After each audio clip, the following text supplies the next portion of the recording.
Situation లో stock markets పరంగా ఉన్నాయి. స్టాక్ మార్కెట్స్ అనే కాదండి, గ్లోబల్ ఎకానమీ అంతా కూడా క్రైసిస్ లోకి వెళ్ళబోతుంది. ఇదే విధంగా ఉండగలిగి ఉంటే వార్ అంటే స్టాక్ మార్కెట్స్ కొద్దిసేపు దాని గురించి మనం పక్కన పెడతాము. మనం ఎక్కువగా గ్లోబల్ ఎకానమీ పరంగా చూసుకుంటే అసలే క్రైసిస్ లో ఉంది. ఇప్పుడున్న పరిస్థితుల్లో ఇది మరింత క్రైసిస్ లోకి వార్ అనేది నెట్టే అవకాశాలు ఉన్నాయి. అది ఎప్పుడు అంటే ఇట్లే కొనసాగితే, వార్ అనేది ఇట్లే కొనసాగితే మరింత క్రైసిస్ లోకి గ్లోబల్ ఎకానమీ వెళ్లే అవకాశాలు ఉన్నాయి. తద్వారా స్టాక్ మార్కెట్స్ మరింత వీక్ అయ్యే అవకాశాలు ఉన్నాయండి. అయితే ఇక్కడ ఇది నెగిటివ్ గా చూడాలి అంటే, పాజిటివ్ గా చూడాలంటే నెక్స్ట్ 1-2 రోజుల్లో ఏదన్నా మనకి వార్ ఇంతటితో ఆగిపోతుంది, అటు ఇరాన్ అండ్ అమెరికా ఇజ్రాయెల్ కలిపి స్టేట్మెంట్ అక్కడి నుంచి ఏదైనా పాజిటివ్ గా రాగలిగితే ఇమీడియట్ గా మళ్ళీ బౌన్స్ అయ్యే అవకాశాలు ఉన్నాయి. ఎక్కువ రోజులు వార్ కొనసాగడం అనేది ఇప్పుడున్న పరిస్థితుల్లో అటు గ్లోబల్ ఎకానమీకి మంచిది కాదు, మరీ ముఖ్యంగా ఇండియాకి అసలు మంచిది కాదండి. ఇండియా పరిస్థితి వేరు. ఎందుకంటే ఇన్ని రోజులు నేను చాలా స్ట్రాంగ్ గా చెప్తుండేవాడిని, ఇండియాకి ట్రంప్ రిలేటెడ్ ఏమన్నా వచ్చినా కూడా, అంటే ట్రేడ్ వార్ వచ్చినా కూడా పెద్ద నెగిటివ్ కాదని చెప్పేవాడిని. బట్ ఇది మాత్రం క్రూడ్ ఆయిల్ పెరగడం అనేది ఇండియాకి చాలా చాలా పెద్ద నెగిటివ్ అండి. ఎందుకంటే 85% మనం ఇంపోర్ట్ చేసుకుంటాం. సో ఇంపోర్ట్ చేసుకోవడం అనేది మనకి వేరే ఆప్షన్ లేదు. కాబట్టి ఏంటంటే ఈవెన్ మీరు మనం చైనా రష్యా నుంచి ఇంపోర్ట్ చేసుకున్నా కూడా వాళ్ళేమి మనకి $60 అంటే జస్ట్ ఒక 1 వీక్ బ్యాక్ కానీ గమనిస్తే క్రూడ్ ఆయిల్ $60 ఉండేది. ఈ రోజు ఎంత అయిందో మీకు తెలిసిందే. దగ్గరగా $1 or $2 దగ్గర international crude oil prices trade అవుతున్నాయి. ఇది ఇండియాకి చాలా నెగిటివ్ అన్నమాట. కాబట్టి అందరు కోరుకోవాల్సింది ఏంటి అంటే ఇమ్మీడియట్ గా వార్ అనేది ఆగిపోవాలి. సో అదొకటే స్టాక్ మార్కెట్స్ ని ముందుకు తీసుకెళ్లే అంశముగా చెప్తాను. ఓకే, సో క్రూడ్ ఆయిల్ ధర ఇప్పుడు ఇవాళ $119 టచ్ అయ్యి ప్రస్తుతం $102 దగ్గర ఉంది Brent crude. So crude oil ధర ఎంత వరకు ఉంటే మనకు సేఫ్? అంటే ఎంత తక్కువ ఉంటే అంత సేఫ్ అండి, అంత మనకి మంచిది. ఎంత తక్కువ ఉంటే అంత మంచిది. అయితే అట్లీస్ట్ $75 లోపలికి వెళ్ళగలిగితే క్రూడ్ ఆయిల్ మనకి సేఫ్ జోన్ లో ఉన్నట్టుగా మనం అనుకోవచ్చు. $75. ఎందుకంటే ఇటువైపు రూపీ అనేది మళ్ళీ మనకి వీక్ అయింది, అది కూడా గమనించాలి. కాబట్టి ఏంటంటే $75 బిలో ఉంటే మనకి మంచిదండి. అయితే క్రూడ్ ఆయిల్ గతంలో ఇట్లా పెరిగింది అంటే 2008 లో $140 వెళ్ళిందండి క్రూడ్ ఆయిల్. 2008 లో $140 వెళ్ళింది. దాని తర్వాత మళ్ళీ ఇదే పెరగడం. కోవిడ్ లో కోవిడ్ లో ఒక టైంలో మైనస్ లోకి వెళ్ళిపోయింది, అది వేరే విషయం ఒకటి. దాని తర్వాత మళ్ళీ క్రూడ్ ఆయిల్ పెరగడం ఇదే చాలా అంటే తక్కువ టైం, జస్ట్ ఒక 1 వీక్ బ్యాక్ ఇదే టైంకి $60-62 దగ్గర బ్యారెల్ క్రూడ్ అనేది ట్రేడ్ అయ్యేది. ఈ రోజు ఇంట్రాడేలో ఒక దశలో 119 దాకా వెళ్ళింది. ప్రస్తుతానికి 102, 103 దగ్గర ఓవర్ అవుతుంది. నేను కూడా 75 బిలో ఉంటే మనకి మంచిదండి. బట్ అవన్నీ కూడా మన చేతిలో ఉండవు కాబట్టి త్వరగా ఈ రోజు రేపట్లో ఏదో మనకి మంచి పాజిటివ్ న్యూస్ పరంగా చూడాలి అని కోరుకుంటున్నాను. ఓకే సార్, ఇవాళ 23,700 బిలో కూడా వచ్చింది నిఫ్టీ. మళ్ళీ పోయిన మార్చ్ ఏప్రిల్లో 21,700 టచ్ అయింది. అక్కడి నుంచి మళ్ళీ దాదాపు ఆల్ టైమ్ హై 26,373 కూడా వచ్చింది. ఆల్ టైమ్ హైకి దగ్గరలో వచ్చి ఇప్పుడు మళ్ళీ ఇవాళ 24,000 పైన క్లోజ్ అయింది.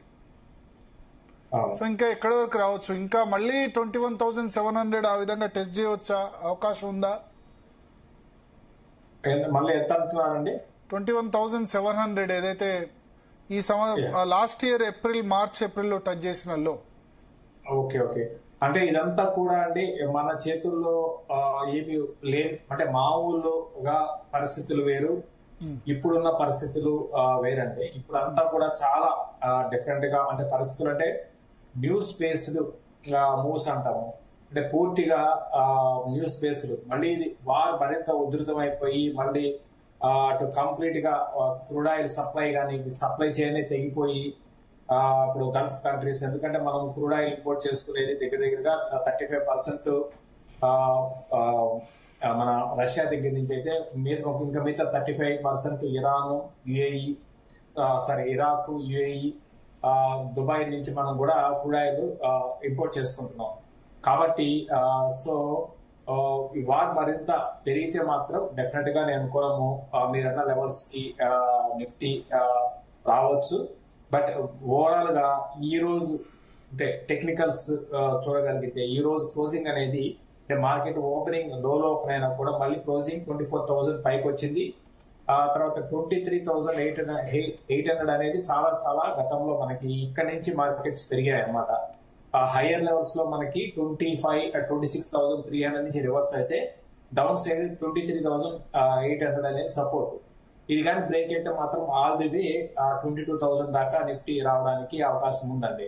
అది ఇదంతా కూడా అగైన్ మళ్ళీ చెప్తున్నా, ఇదంతా కూడా ఈ వార్త అంటే న్యూస్ మీద ఆధారపడి ఉంటుంది. న్యూస్ వార్ మరింత ఉధృతం అయితే మాత్రం డెఫినెట్ గా నేను కూడా 23,000 బ్రేక్ కావడం అనేది పెద్ద కష్టం అయితే కాదు. Okay okay. సో యుద్ధం ఎన్ని రోజులు జరిగితే అన్ని రోజులు మరి ఇప్పుడు మీరు ఏం చెప్తారు? స్టాక్ మార్కెట్లో ఇన్వెస్ట్ చేసే వాళ్ళకి కొత్త ఇన్వెస్ట్మెంట్ వద్దని చెప్తారా, వెయిట్ చేయమంటారా, లేదా ఇది ఒక ఆపర్చునిటీ అంటారా? ఒకటే అండి, ఆపర్చునిటీ అనేది డెఫినెట్ గా ఒక విధంగా చెప్పాలంటే ఒకవైపు ఆపర్చునిటీగా తీసుకోవచ్చండి. ఎందుకంటే మన మార్కెట్స్ లాస్ట్ గత 1 year 1.5 year నుంచి పెద్దగా పార్టిసిపేషన్ లేదు. ఆల్రెడీ ఇప్పుడు రీసెంట్ హై నుంచి ఒక 10% అంటే 26,300 నుంచి చూస్తే ఒక 10% కరెక్షన్ మనకు వచ్చింది. కాబట్టి ఇదంతా కూడా మనలో లోపం వల్ల రాలేదు. అంటే మనకి డొమెస్టిక్ ఎకానమీలో ఎటువంటి లోపం లేదు.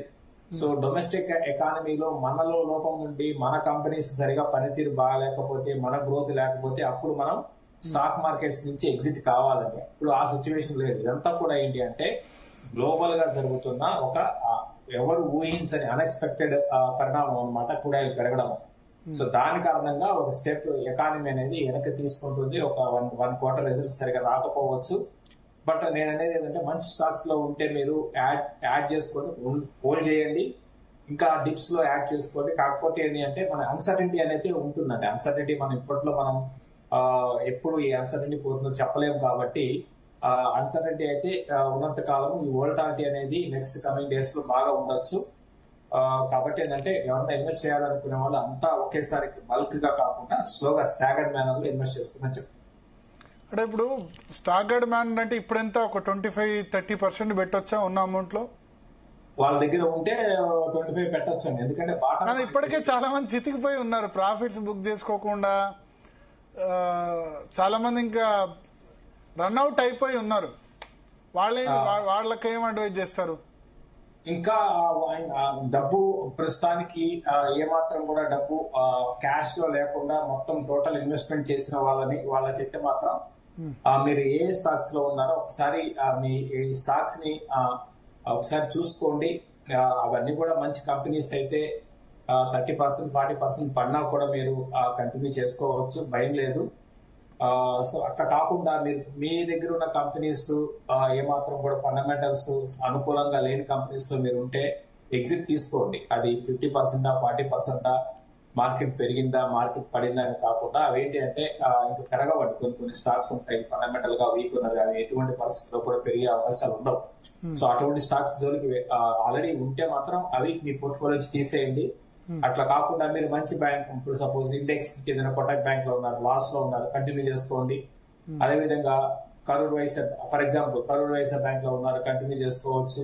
ఇట్లా ఇటువంటి తర్వాత ఇన్ఫ్రా కంపెనీస్ లో మంచి కంపెనీస్ లో ఇన్ఫ్రా కంపెనీస్ లో ఉన్నారు. కానీ ఇన్ఫ్రా అన్ని లాసెస్ సార్ ఇప్పుడు లాస్ట్ కొన్ని రోజులుగా చాలా బ్యాడ్ ఫేజ్ నడుస్తుంది లాస్ట్ 2 years గా. అంటే ఇన్ఫ్రా అనేది హై బీటా సెక్టర్ కింద అంటారండి ఇన్ఫ్రాని.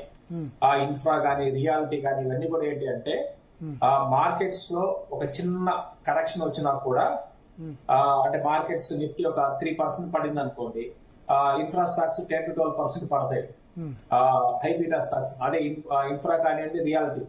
రేపొద్దున మళ్ళీ బుల్ రన్ స్టార్ట్ అయ్యి అంతా బాగుండి మార్కెట్స్ ముందుకు వెళ్ళడం స్టార్ట్ అయితే ఫస్ట్ ఇవే చాలా ఫాస్ట్ గా ముందుకు వెళ్తాయండి. ఇన్ఫ్రా స్టాక్స్ ముందుకు వెళ్తాయి కాబట్టి ఇన్ఫ్రా స్టాక్స్ లో ఉండమని చెప్తాను. ఎందుకంటే అగైన్ మళ్ళీ చెప్తున్నాను, సో ఓపిక ఉండాలండి స్టాక్ మార్కెట్ బాగా. ఎవరికి ఎక్కువ ఓపిక ఉంటుందో వాళ్ళు ఎక్కువ గెయిన్ చేయగలుగుతారు. ఎవరికి ఓపిక లేదో ఇన్స్టెంట్ రిజల్ట్ కోసం చూసే వాళ్ళు ఎవరైతే ఉంటారో వాళ్ళకి ఎగ్జిట్ ఎంట్రీ ఎగ్జిట్ వీటితో అంటే డే టు డే బేసిస్ లో చేసే వాళ్ళు ఉంటారు.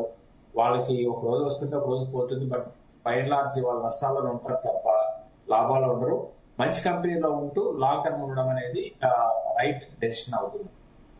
ఓకే సార్, సెక్టార్ వైజ్ గా మీరు ఏ సజెస్ట్ చేస్తారు ఇప్పుడున్న పరిస్థితిలో? అంటే యుద్ధంతో సంబంధం లేని సెక్టార్స్ ఏమైనా చూడొచ్చా? ఎఫ్ఎంసీజీ లేదా డిఫెన్స్